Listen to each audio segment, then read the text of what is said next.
నమస్కారం, వార్తలకు స్వాగతం. ముందుగా ముఖ్యాంశాలు. హైదరాబాద్ తాజ్ డెక్కన్లో జరిగిన స్త్రీ సమ్మిట్లో ముఖ్య అతిథిగా పాల్గొన్న deputy CM Bhatti Vikramarka.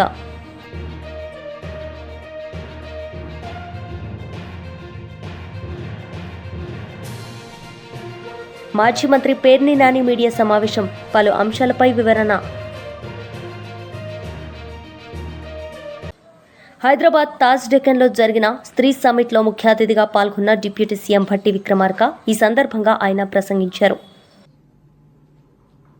Shrimati Geeta Goti, joint secretary women's forum HCSC and other important dignitaries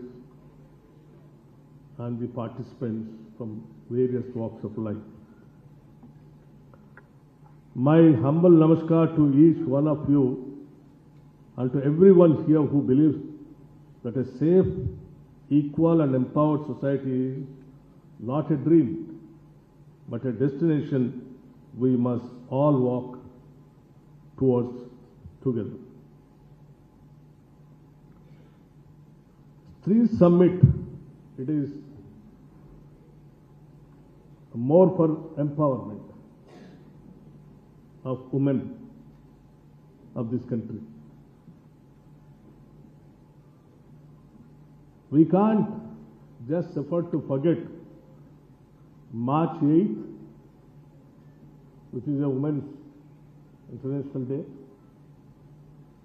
and also April 14th, Dr. Baba Saheb Ambedkar's birthday, who was given enormous rights to women, Indian women, through Hindu Code Bill. Women empowerment, particularly in India, at times we all think that, why the contradictory kind of a thing in this country. One side we pray woman as a goddess, a Shakti. Other side we try to control women and try to, monitor, dictate, what not, everything. I think in India the most suppressed and oppressed is Indian women only. Till we got the constitution and the rights to equal rights to the Indian women. That is where I just wanted to remind the entire Indian women about the Hindu Code Bill. That's where the real empowerment has started for the Indian women. Like equal inheritance rights, sons and daughters. Till then there is no inheritance right. And prohibition of polygamy. Diverse rights for women and legalizing of widow marriages. These are the most important things in the life of women, which they got the as a right after the Hindu Code Bill, which has been passed on various names in the Indian Parliament. So that's the reason we just can't afford to forget March 8th of International Women's Day, and also the person who was drafted and who fought for the rights of the Indian women by way of getting the Hindu Code Bill, that is Dr. Baba Saheb Ambedkar, April 14th. And today, after celebrating Baba Saheb Ambedkar's birthday yesterday, April 14th, today we are organizing on April 15th on the name of Three Summit. So we who TDP Ederu Maulana Mushtaq Ahmed media సమావేశం నిర్వహించారు. ఈ సందర్భంగా పలు అంశాలపై ఆయన మాట్లాడారు. వక్ఫ్ సవరణ చట్టం గురించి జగన్మోహన్ రెడ్డి గారు వాళ్ళ ఎంపీలు లోక్సభలో వ్యతిరేకించి రాజ్యసభలో వక్ఫ్ అమెండ్మెంట్ యాక్ట్కి మద్దతుగా నిలబడినారు. ఆ తర్వాత జగన్మోహన్ రెడ్డి గారు విప్ జారీ చేయడం జరిగింది. ప్రతి ఒక్కరూ అర్థం చేసుకోవాలి, ఆ విప్ రాజ్యసభలో మద్దతు ఇవ్వక ముందు జారీ చేయాల్సింది. పని పూర్తి చేసి విప్ జారీ చేసి రాష్ట్ర ప్రజలకి మభ్యపెట్టి మోసం చేయడానికి ఒక కుట్ర. గతంలో చూసుకుంటే జగన్మోహన్ రెడ్డి గారు అలయన్స్లో కూడా లేడు. ఆ సమయంలో సిఏఏ, ఎన్ఆర్సి, అదేవిధంగా తలాక్ బిల్, అదేవిధంగా ఆర్టికల్ 370 అన్ని బిల్లులకి బేషరతుగా మద్దతు ఇవ్వడం జరిగింది. ఈరోజు లోక్సభలో ఒక డ్రామా, రాజ్యసభలో ఒక నాటకం, మళ్ళీ సుప్రీంకోర్టుకి వెళ్ళారు సిగ్గు లేకుండా. సుప్రీంకోర్టుకి వెళ్ళి వక్ఫ్ అమెండ్మెంట్ యాక్ట్కి వ్యతిరేకంగా సుప్రీంకోర్టుకి వెళ్ళి ముస్లిం సమాజానికి మోసం చేయాలని ముఖ్య ఉద్దేశంతో, ముస్లిం పట్ల ఎటువంటి జగన్మోహన్ రెడ్డికి చిత్తశుద్ధి లేదు. గతంలో దాడులు జరిగినాయి, హత్యలు, ఆత్మహత్యలు జరిగినాయి. ఏ రోజన్నా జగన్మోహన్ రెడ్డి అనుకో మనం దాడులు జరిగితే అండగా నిలబడినాం, సపోర్ట్ చేస్తున్నాం, ఎవరైతే హత్యకు పాల్పడినారో వాళ్ళకి శిక్షిస్తున్నామని ఏ రోజు కూడా జగన్మోహన్ రెడ్డి నోరు మెదిపి మాట్లాడిన దాఖలా లేదు. ఈరోజు రాష్ట్ర ప్రజానికం చీకొట్టి 11 సీట్లు ఇస్తే మళ్ళీ ఎలా ప్రజల్లోకి వెళ్ళాలి, ఎలా మభ్యపెట్టి మోసం చేయాలని ముఖ్య ఉద్దేశంతో నాటకాలు వేస్తున్నారు. డ్రామాలు వద్దు. రాష్ట్ర ప్రజలకి ముఖ్యంగా ముస్లిం సమాజానికి మీరు ఎక్కడ నిలబడినారో అది చెప్పండి. మీరు వక్ఫ్ ఆస్తి గురించి మాట్లాడతారా? సాక్షి ఆఫీస్ ఏ భూమిలో ఉంది? ఒక భూమిలో ఉంది.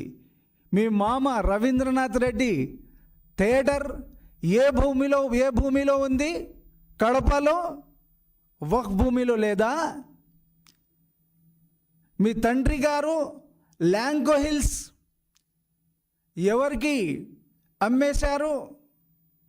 ఎందుకు అమ్మేశారు? మీకు మైనార్టీ పట్ల, వక్ఫ్ భూముల పట్ల చిత్తశుద్ధి లేదు. ఏదన్నా కొంచెం స్కోప్ దొరికితే ఎలా ప్రజల్లోకి వెళ్ళాలి, మళ్ళీ బతిమిలాడాలి, ఎలా మభ్యపెట్టి మోసం చేయాలనే ఆలోచనలో ఉన్నారు మీరు. ఇది మీరు అర్థం చేసుకోవాలి.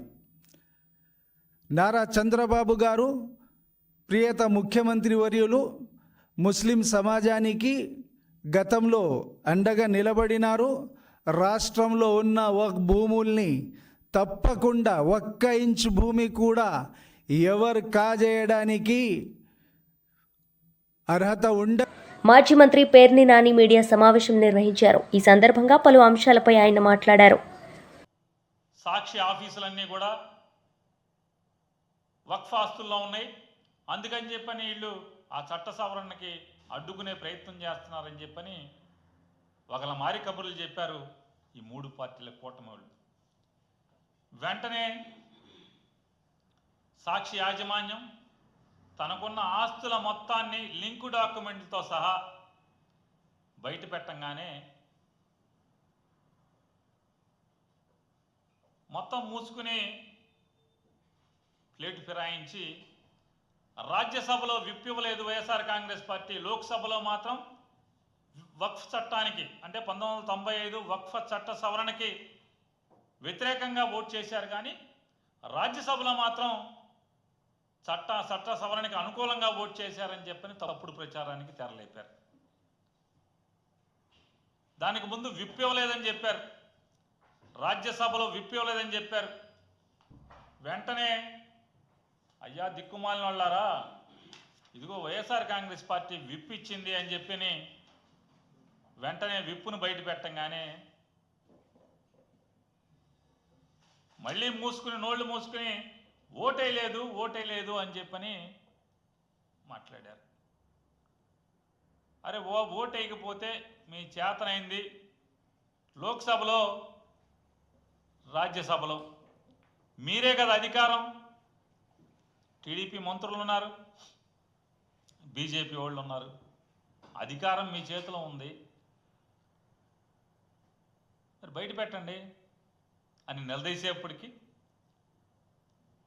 అక్కడి నుంచి ప్లేట్ ఫిరాయించి ఎక్కడైతే ఈ చట్ట సవరణ ద్వారా వక్ఫ్ చట్ట సవరణ ద్వారా ముస్లింల్లో భారతదేశ వ్యాప్తంగా ముస్లింల్లో అభద్రతాభావం జీవం పోసుకుందో, అలజడి ప్రారంభమైందో, వాళ్ళు ఎక్కడైతే నిరసన కార్యక్రమాలకు మొదలుపెట్టారో వెంటనే ఎగ్గు లేకుండా తెలుగుదేశం పార్టీ, జనసేన పార్టీ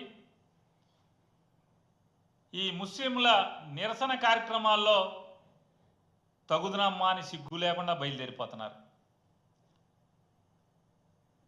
ఈ ముస్లింల యొక్క అలజడికి, వాళ్ళ అభద్రతాభావం మొదలవటానికి, వాళ్ళ మనోభావాలు గాయపడటానికి కారణం ఎవరయ్యా అంటే చంద్రబాబే దీనికి ప్రాణం పోశాడు. ముస్లింల వ్యతిరేకంగా, ముస్లిం మనోభావాలకు వ్యతిరేకంగా జరిగినటువంటి చట్ట సవరణలో చంద్రబాబుదే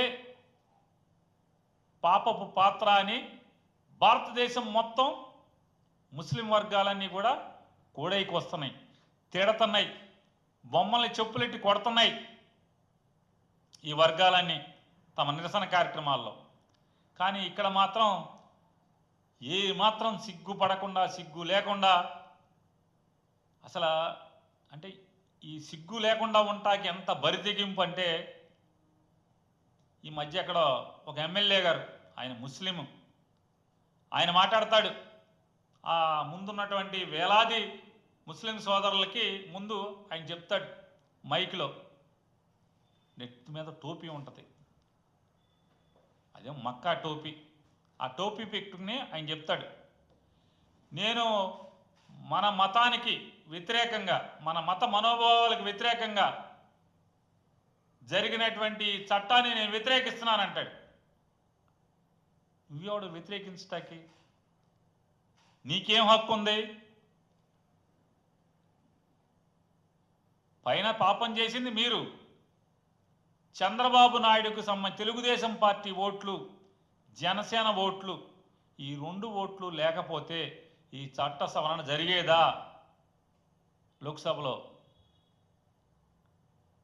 నేను అడుగుతున్నాను, చట్ట సవరణ జరిగేదా? పైనేమో ఆ చట్టం సవరణ జరగడానికి ప్రధాన భూమికి మీది. బాన్స్వాడ నియోజకవర్గ బీఆర్ఎస్ పార్టీ రజతోత్సవ సన్నాహక సమావేశంలో మాజీ ఎంపీ కవిత పాల్గొన్నారు. ఈ సందర్భంగా ఆమె మాట్లాడారు. సగర్వమైన తెలంగాణ జాతి మాకు ప్రత్యేకత ఉంది, తెలుగు వాళ్ళలో మళ్ళీ తెలంగాణ జాతికి ఒక ప్రత్యేకత ఉందని పిడికిలెత్తి నినదించి గర్జించి భారతదేశపు రూపురేఖలను మార్చినటువంటి మన నాయకుడు కేసీఆర్ గారు పార్టీ పెట్టి 25 సంవత్సరాలు కాబోతా ఉన్నది ఏప్రిల్ 27కి. మరి ఆ 25 సంవత్సరాల పండుగను మన చరిత్రను, మన పోరాటాన్ని, మన త్యాగాలను, మన కష్టాలను, మన కన్నీటిని, రాష్ట్రం తెచ్చుకున్న తర్వాత మనం చేసుకున్నటువంటి అభివృద్ధిని అన్నీ కూడా ప్రపంచానికి మళ్ళీ ఒకసారి గుర్తు చేయడానికి మనం 25 సంవత్సరాల పండగ రజతోత్సవ వేడుక వరంగల్లో 27 నాడు చేసుకోబోతా ఉన్నాం. ఆ సందర్భంగా ఇవాళ మనందరం కూడా ఇక్కడ కలుసుకోవడం జరిగింది. మరి మామూలు విషయం కాదు. భారతదేశ ముఖ చిత్రాన్ని మార్చినటువంటి కండువా ఈ గులాబీ కండువా మామూలు విషయం కాదు. ఎందుకంటే భారతదేశంలో ఆనాడు స్వతంత్ర పోరాటం జరిగింది. ప్రజలందరూ కూడా స్వచ్ఛందంగా పాల్గొన్నారు, స్వతంత్రం తెచ్చుకున్నారు. బ్రిటిష్ వాళ్ళతో కొట్లాడి ఫిరంగులకు ఎదురొడ్డి, తుపాకులకు ఎదురొడ్డి నిలబడి స్వతంత్రం తెచ్చుకున్నాం భారతదేశం. ఆనాడు ఆ ప్రజా పోరాటం విజయవంతమైందంటే మళ్ళీ స్వతంత్ర భారతదేశంలో విజయవంతమై లక్ష్యాన్ని చేరినటువంటి పోరాటం ఏదన్నా ఉందా అంటే అది కేవలం తెలంగాణ రాష్ట్ర పోరాటం, అది కేవలం కేసీఆర్ గారికే సాధ్యమైంది. అందులో అడుగై వారి పోరాటంలో మీరు ఒక సపోర్ట్గా నిలబడి ముందుకు నడిపించినటువంటి కార్యకర్తలందరికీ కూడా నిజంగా శిరసు వంచి నేను అభినందనలు తెలియజేస్తా ఉన్నా. 25 ఏళ్ళు నమ్ముకున్నటువంటి ఒక లక్ష్యం కోసం పోరాటం చేయడం అన్నది మామూలు మనుషులతో కాదు. కేసీఆర్ గారు ఎప్పుడు ఒక మాట చెప్తా ఉంటారు, కొంతమంది మనుషులు ఏదన్నా పని మొదలు పెడితే వెంటనే వదిలేస్తారట, ఇంకా కొంతమంది కొంచెం దూరం పోయి వదిలేస్తారు. కానీ ధీరులు మాత్రమే లక్ష్యం చేరేంత వరకు కూడా పోరాటం చేస్తారు, ఎత్తిన పిడికిలి దించకుండా పోరాటం చేస్తారు. ఒకసారి యాద్ చేసుకోండి, ఏం చెప్పిన కేసీఆర్ గారు అన్నాడు మనందరికీ, నేను తెలంగాణ రాష్ట్రం తేవడానికి ముందుకు పోతున్నా, నేను ఒక లక్ష్యంతో ముందుకు పోతున్నా, ఎక్కడన్నా నేను వెనుకకు తిరిగితే, నేను ఇచ్చినటువంటి మాట తప్పితే, మడమ తిప్పితే రాళ్లతోని కొట్టి చంపండి నన్ను అని చెప్పి ఆనాడు కేసీఆర్ గారు చెప్పింది. ఉట్టిగా పోరాటం చేయలే, అద్భుతమైన పోరాటం, అనేకమైనటువంటి పోరాటాలు మొత్తం ప్రజాస్వామిక పందాలోనే చేసినాం తప్పితే ఎక్కడా హింసకు పోలే, మనం ఎక్కడ ఎవరిని ఏం అనలేదు. ఆనాడు మనకు పెద్ద పెద్ద నాయకులు ఉండే, చంద్రబాబు నాయుడు గారు, వైఎస్ రాజశేఖర రెడ్డి గారు, మొత్తం 50 మంది కాంగ్రెస్ నాయకులందరూ కూడా మనకు వ్యతిరేకంగా ఆనాడు పనిచేసింది. కానీ మనం ఎన్నడూ గుండె ధైర్యం కోల్పోలే. ఏం చేశారు కేసీఆర్ గారు? పార్టీ పెట్టిన ఏప్రిల్ 27 నాడు పదవి వదిలిపెట్టిండు. టీడీపీ నుంచి వచ్చినటువంటి డిప్యూటీ స్పీకర్ పదవి, ఎమ్మెల్యే పదవి అన్ని వదిలిపెట్టి ముందుకు పోయింది. అంటే త్యాగాలతోనే మొదటి అడుగు ప్రారంభమైంది. ఆ త్యాగాలతో జలదృశ్యంలో మొదటి అడుగులో ప్రారంభమైతే అది అలా కొనసాగుకుంటూ పోయింది. పదవుల్ని గడ్డిపోసలాగా వదిలేసినాం మనం. కేంద్ర మంత్రి పదవి వచ్చింది, గడ్డిపోసలాగా వదిలేసి ఎన్నికలకు పోయినాం. ఎమ్మెల్యేలు, ఎంపీలు అన్ని పదవులు వదిలిపెట్టుకుంటూ మనం ప్రజల్లోకి ఉద్యమాన్ని తీసుకుంటా ముందుకు పోయినాం. అంటే ప్రతిసారి బై ఎలక్షన్ వస్తే ఒక చర్చ, తెలంగాణ కావాలన్నా వద్దా, కావాలనేటోళ్ళు కొందరు, వ్యతిరేకించేటోళ్ళు కొందరు, ఏం చెప్పకుండా గోడ మీద పిల్లిలాగా ఉన్న పార్టీలు కొన్ని. ఎన్ని తమాషాలు చూడలే మనం తెలంగాణ ఉద్యమంలో, ఎన్ని నాటకాలు చూడలే మనం తెలంగాణ ఉద్యమంలో. కానీ అంత కన్ఫ్యూజన్లో, అంత హంగామాలో, అంత గొడవలో కేసీఆర్ గారు మనకు ఒక దారి చూపించి, ఇగో మనం ఇట్లా పోవాలి, వీళ్ళ రాజకీయం ఇది, వీళ్ళ కుట్ర ఇది, ఇగో ఈ తొగలో పోతే తెలంగాణ వస్తుందని చెప్పి 14 ఏళ్ళు పోరాటం చేస్తే ఇవాళ రాష్ట్రం వచ్చింది. ఉట్టిగా రాలే తెలంగాణ, ఎవడో భిక్ష పెడితే రాలే, ఎవడో దయతలిచి ఇస్తే రాలే. ఎక్కడికక్కడ కేసీఆర్ గారు. వైసీపీ నేతలు మీడియా సమావేశం నిర్వహించారు. ఈ సందర్భంగా పలు అంశాలపై వారు మాట్లాడారు. ఈ 2 రంగాల్లో మార్పులు చేయటం ద్వారా పూర్తిగా వారి యొక్క జీవన విధానాన్ని మార్చాలని చూశాడు. మీరేం చేశారు? పాతాళానికి దళితుల యొక్క విద్యని తొక్కేశారు. జగన్మోహన్ రెడ్డి గారు తీసుకొచ్చిన చరిత్రాత్మకమైనటువంటి సంఘటనలన్నిటినీ, చరిత్రాత్మకమైన వారు తీసుకొచ్చినటువంటి మార్పులను పూర్తిగా ఆపేశారు. దళితుల యొక్క విద్యని కాలరాసేశారు. ఏ ఒక్క పథకం ఈ రోజున అమల్లో లేదు. ఆ విద్యా దీవెన కావచ్చు, వసతి దీవెన కావచ్చు, అమ్మఒడి కావచ్చు, నాడు నేడు పేరుతో స్కూళ్లను ఆధునీకరించిన కార్యక్రమం కావచ్చు, వేలాది కోట్ల రూపాయలు ఈ అంశాల మీద జగన్మోహన్ రెడ్డి గారు ఖర్చు పెట్టారు. దానిలో ప్రధానంగా లబ్ధిదారులు దళితులు. ఈ రోజున నీ పరిపాలన ఆ పథకాలు లేవు కాబట్టి నువ్వు కొందరువాడివి అని అంటుంది వైఎస్ఆర్ కాంగ్రెస్ పార్టీ. నీకు మా మీద ఏ రోజు ప్రేమ లేదు. అంబేద్కర్ అందరివాడని ప్రకటించిన మీరు రాష్ట్ర రాజధాని అయిన విజయవాడలో నడిబొడ్డులో 400 కోట్ల రూపాయలతో ప్రభుత్వం నిర్మించిన స్మృతి వనాన్ని ఈ రోజు వరకు ఆంధ్ర రాష్ట్ర ముఖ్యమంత్రి నారా చంద్రబాబు నాయుడు ఎందుకు సందర్శించలేదని ప్రశ్నిస్తుంది. సందర్శించకపోగా అంటే మీరు ఆ విగ్రహం ముందు నుంచే ఆగస్టు 15న అక్కడికే వెళ్తారు, ఆ రోడ్లో తిరుగుతూ ఉంటారు, అక్కడ పిచ్చి మొక్కలు వస్తాయి, మీరు పట్టించుకోరు. చిన్న చిన్న పనులు టోటల్ ప్రాజెక్టులు ఇంకా మిగిలిన్నాయి, ఈరోజు వరకు మీరు పూర్తి చేయలేదు. మీరు ఎలా అంబేద్కర్ మహాశయుడి గురించి మాట్లాడే హక్కు, మాట్లాడే స్థైర్యం చంద్రబాబు నాయుడికి లేదు. చంద్రబాబు నాయుడు దళిత వ్యతిరేకి. ఆయన భావాజలంలోనే దళిత వ్యతిరేక భావాజలం ఉంది అనేది జగమెరిగిన సత్యం. చరిత్ర పుటల్లో ఎప్పుడైనా చూడొచ్చు మనం. ఉదాహరణకు ఆంధ్ర రాష్ట్ర ముఖ్యమంత్రి హోదాలో వైఎస్ జగన్మోహన్ రెడ్డి గారు ఆ విగ్రహావిష్కరణకు వెళ్ళింది రాజశేఖర రెడ్డి గారి అబ్బాయి స్థానంలో కాదండి. ఆ విగ్రహావిష్కరణకు వెళ్ళింది ప్రజలచే ఎన్నుకోబడిన ఆంధ్ర రాష్ట్ర ముఖ్యమంత్రి హోదాలో ప్రభుత్వం నిర్మించినటువంటి స్మృతి వన ప్రారంభోత్సవం జరిపించిన పిదప ఆ విగ్రహావిష్కరణ చేసిన వ్యక్తి ఎవరు, ఎవరి హయాంలో జరిగిందని నమూనాలు ఉండవా? ఆ పేరుని ఈ రోజున నీకు ఒక వీడియో చూపిస్తాను మిత్రులారా. రాష్ట్రం అంతా చూడాలి, చంద్రబాబు నాయుడిని నిజ స్వరూపం చూడాలి, చంద్రబాబు నాయుడికి బాబాసాహెబ్ అంబేద్కర్ మీద ఉన్న గౌరవం ఏంటో చూడాలి. దీనికి తెలుగుదేశం పార్టీ శ్రేణులు లేదా వాళ్ళ పొత్తులతో ఉన్న బీజేపీ పార్టీ, జనసేన పార్టీ ఈ సంఘటనకు ఏమీ సమాధానం చెబుతుందో చెప్పండి. బాన్స్వాడ నియోజకవర్గ బీఆర్ఎస్ పార్టీ రజతోత్సవ సన్నాహక సమావేశంలో మాజీ ఎమ్మెల్యే జీవన్ రెడ్డి పాల్గొన్నారు. ఈ సందర్భంగా ఆయన మాట్లాడారు. మరి రాబోయే ఉప ఎన్నికల్లో 1,00,000 మెజార్టీ పక్కా అనిపిస్తుంది నాకైతే. అంతేనా? అంతే అనడందరూ చేతులు ఎత్తాలి. కవితమ్మ అడుగు పెట్టింది, పక్కాగా గెలుపు మనదే అని చెప్పి సందర్భంగా నేను తెలియజేస్తా ఉన్నా. అదేవిధంగా వేదిక పొందినటువంటి సీనియర్ నాయకులు, పెద్దలు, ఈ ప్రాంతంలో కూడా మాజీ శాసనసభ్యులు, మన అన్న బాజిరెడ్డి గోవర్ధన్ అన్న గారికి వేదిక పొందినటువంటి నాయకులు చూస్తే ఇక మామూలుగా లేవు, ఆటం బాంబులే ఉన్నారు. మేము అవసరం లేదు, ఒక్కొక్కటి అంత ఆటం బాంబులే కూర్చున్నారు ఇక్కడ. సాయి, మధు గాని, ఎజాజ్ గాని, జుబేర్ గాని, అదేవిధంగా ఇక్కడ చాలా నాయకులు, ఇక్కడ ఆనంద్ గౌడ్ గారు, శ్రీనివాస్ గారు, ఉస్మాన్ గారు, ప్రవీణ్ గారు, రమేష్ గారు, గార్ల కృష్ణ గారు, సీనియర్ నాయకులు, మన సత్యం గారు, మంచి గణేష్ గారు, సాయిబాబా గారు. ఒక్క మాటలో చెప్పాలంటే ఇక్కడ ఉన్నాయి అన్ని మంచి ఖతర్నాక్ బుల్లెట్లే ఉన్నాయి. సరిపోతాయి మాకు ఇక బాన్స్వాడ బద్దలు కొట్టడానికి కోటని సరిపోతాయా లేదా? మా సార్ ఎప్పుడు ఈయన చెప్పేది లక్ష్మీపుత్రుడు లక్ష్మీపుత్రుడు అని చెప్పేది, మీ నాయకుడిని చెప్పేది.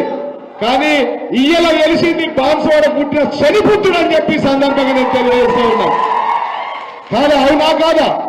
వేదిక మీద ఉన్న పేర్లు చదవాలంటే అంతకంటే టైం పడుతుంది. ముందటున్న పేర్లు చెప్పాలంటే చెప్తే రామాయణం, వింటే మహాభారతం అంత మంది ఉన్నారు. మళ్ళా మన అక్క కూడా మాట్లాడాలా, గోవన్న కూడా మాట్లాడాలి. కాబట్టి నేను ఎక్కువ తక్కువ మాట్లాడా. ఇవాళ శని కనబడుతుందా బాన్స్వాడలో? మన ప్రభుత్వం ఉన్నప్పుడే ఈ ప్రాంతంలో 10,000 ఇళ్లు కట్టడం వాస్తవం కాదా? అవి కేసీఆర్ ఇల్లు కాదా? అవునా కాదా? అందుకోసం ఇవాళ వాళ్ళందరూ పెద్ద ఎత్తున ఇక్కడికి తరలి వచ్చిరు. అన్నా మళ్ళీ సారే కావాలి, కారే కావాలి, కేసీఆర్ కావాలి అని గల్లీ గల్లీలో బాక్సోడలు అంటున్నారు. ఏ ఊరికైనా సార్ కావాలి, ఏ గల్లీకైనా కేసీఆర్ కావాలంటున్నారు. వాస్తవం కాదా?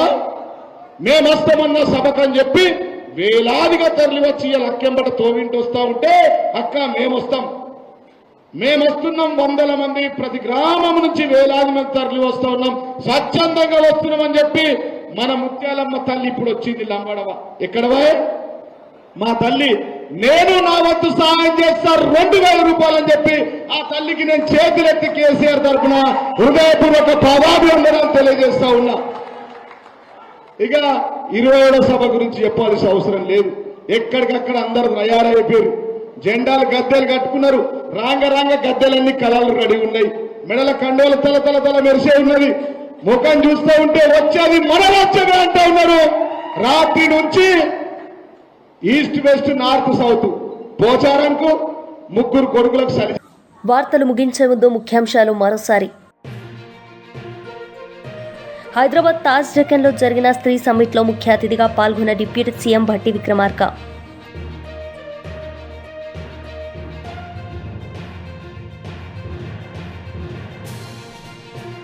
మాజీ మంత్రి పేర్ని నాని మీడియా సమావేశం, పలు అంశాలపై వివరణ. ఈ వార్తలు ఇంతటితో సమాప్తం. తిరిగి ప్రసారమయ్యే వార్తల్లో మళ్ళీ కలుద్దాం. అంతవరకు సెలవు. నమస్తే.